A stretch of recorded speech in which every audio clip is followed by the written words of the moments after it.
Good morning, Abraham. It is. What an amazing privilege it is to be here, to converse with you, to feel you. Next logical step. Yes. I've been following your teachings for 3 years since I was first introduced to them, and it really felt like a coming home because it had always seemed like something I believed before I ever heard it. You're talking about that resonance that you feel when you focus upon something in the way your inner being is focusing upon it. The absence of contradiction is what that feeling of coming home or resonance feels like. It's a really productive utilization of your own guidance system.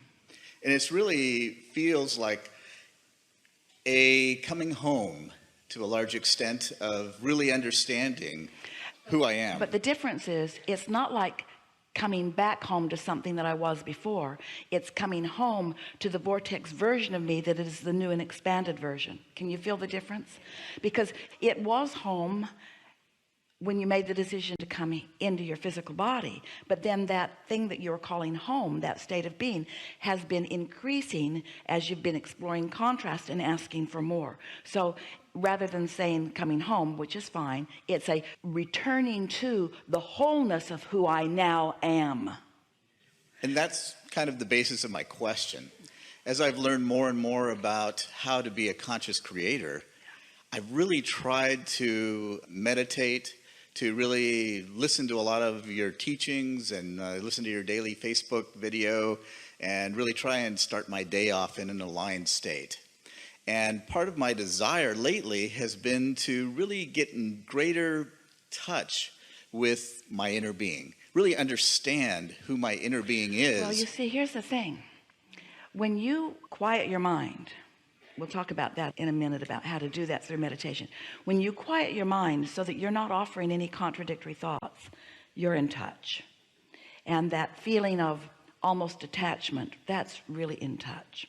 But what you're reaching for, and it gets so much better than that just detached state, is that when you allow yourself to resonate there with your inner being, who knows everything that you've been asking for, what you're actually getting into touch with is all that you really are and all that you've become. And so once you learn to play this right, so that you don't introduce contradiction to the vibration early on, then the momentum begins to build and you begin to feel an enthusiasm about things. You see, it's not just about quieting your mind and then just not having negative thoughts. It's about quieting your mind and allowing yourself to stay in that resonant place so that you can begin to receive everything that your inner being knows about you that you have formerly been blocking because of your resistant thought. So your inner being not only knows where you stand in relationship to the money and the relationships and everything else that you've been asking for, your inner being knows where you are in relationship to everything you want and what the path of least resistance to get you to there is. So, we're really talking about a stream of satisfying experiences where you've quieted your mind, but you don't have to do much more. Sometimes people say, because for a while we called this gathering the science of deliberate creation, but you all, delightful humans that you are, you turned it into work again. You got so deliberate about it that you shot yourself in the foot. You'd say cancel, try to suck your thoughts back before law of attraction got hold of them. You just got kind of all worried about being the creator of your own reality. And so then we began defining it. You've asked for it in step 1, but now you're in step 3, figuring out how to allow it, how to become resonant with it. And so once you really get into that place so that you begin to receive the translation, you see, that's what's going on here. We are offering to Esther blocks of thought, vibrations like radio signals, and at an unconscious level she receives the signal and translates it into the word equivalent. That's all that's going on here. So in the same way, your inner being knows who you are and all that you want and is offering to you those blocks of thought. The question is, are you in the receptive mode? Are you getting them? And the answer is usually not. Usually I'm so involved in what is. But Esther didn't know. Esther quieted her mind. That was the encouragement that was given to her. Sit and wear comfortable clothing and quiet your mind, and when your mind wanders, and it will, release the thought and focus back upon your breathing again. So Esther sat for 9 months with Jerry for about 15 or 20 minutes a day.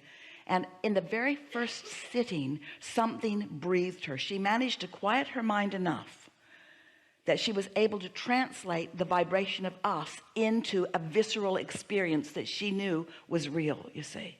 So now she has all of these words for you that she's translating through the vibration of our knowing, which explains to you that every one of you has connection with this same stream of energy, but you have to individually understand how to read that energy, which means you got to practice it from its very earliest place.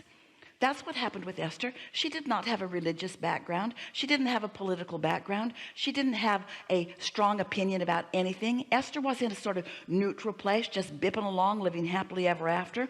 And as we started offering blocks of thought to her, she reached into her own vocabulary from her own sparse experience in life and found words that matched what we meant.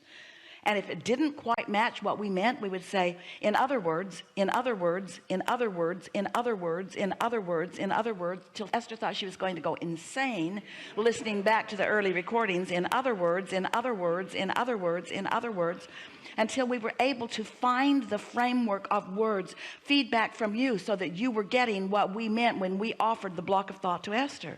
We offer a block of thought to Esther. Esther translates it into a word equivalent. You receive the word equivalent, and then we notice what you think you know based upon what she said. And then we keep refining it and refining it and refining it and refining it and refining it until we're on the same page, until what Esther is saying about what we said, you are receiving and understanding, you see. Same process is what you are going to be in the process of doing as you meditate and let yourself build your own language with your own inner being. Sometimes you'll get a vision about something. Sometimes it will be this very vivid light show that goes across your screen in your mind. You will learn, if you will meditate every day for 15 or 20 minutes, you will learn to receive these blocks of thoughts, and these thoughts will turn to the things of your life that you are wanting. So now I've been riding the ride. I've really felt at times just that tremendous connection and that faith of really trusting source and not trying to get in my own way. And can you give that an emotional word to describe it? Exhilaration, joy, fun. What we want to say to you, and that's and right. expectation. All of that is good. But we want to use the word satisfaction, because in the beginning, it doesn't feel like exhilaration. It feels like satisfaction. It feels like calmness. It feels like steady. It feels like home. It feels like well-being. And as you allow yourself to stay there longer, then the momentum will increase, and eventually it will feel like off-the-wall enthusiasm. It will feel like the most wonderful things that you've ever experienced, and you will describe it in all of those tuned in, tapped in, turned on ways. Exhilaration, passion, enthusiasm, love. But in the beginning, it's softer than that. And that's why we want you to reach for satisfaction, satisfaction, satisfaction, satisfaction. We want you to replace, if you want to, the word success with the word satisfaction. Because if you're on some path where you're wanting to create a lot of money for some project that you're really invested in and determined about, and the money isn't in the bank yet, and you're looking over there at the bank account, you're not feeling satisfaction. You're feeling dissatisfaction. The money's not there yet. You can't continue to feel dissatisfaction and ever get on this unfolding. You see what we're getting at? We visited with a man one day who was in his 60s, and he had lost all of his money in the stock market crash. And he was discouraged, to say the least, and despondent, and could not find any way for the rest of his life to ever return to what he had before. And we tried to explain to him that if he was looking at his stock portfolio or his bank account right now, that we could understand why he would feel all of that loss. But we said, you have a vibrational currency that you're not even taking into consideration. He said, but Abraham, I can't start over. Do you know how long it took me to amass this fortune? And we said, yes, a lot longer than it needed to. Yeah. Because when you're out here dealing in it in that way, you're not utilizing the true leverage that you've got. But when you are tuned in, tapped in, turned on, and your inner being who knows where what you want is, and you've allowed yourself to sit in that satisfying resonance long enough that an idea comes, you know what it feels like when a good idea comes to you, when that idea pops into your mind and you translate that vibration into something that is tangible. You know that feeling of movement. And so what we were asking of him, we said, we're just asking you to know that there is a vibrational currency for you, and to trust that it's there, and to allow that vibrational currency to be allowed by you to begin again, because who you are in terms of your current financial status and who you are in terms of your vibrational situation is an entirely different scenario. And if we were you, we wouldn't focus upon the what isn't-ness of what is. We would focus upon the what is-ness of what really is. And it wasn't long before things began rolling again, rolling again, rolling again, rolling again, rolling again. How many times have you known someone who has been up and down and up and down and up and down? And the nice thing about having something wonderful flow to you is that your expectation is that it can again. We're just telling you how to do it the easy way.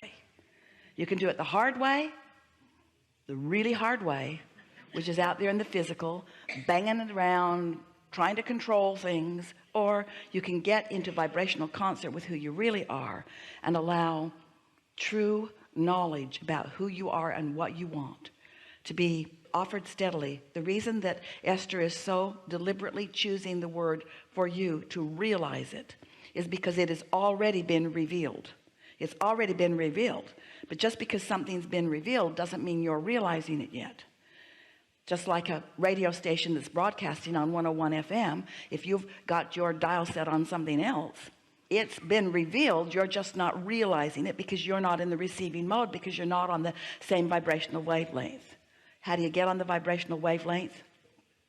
You cease the chatter of the resistant thought. It's like if you let go of the cork, it will float right back up into the resonant vibration. You can hold it under the water. That's what negative emotion is. But when you let go,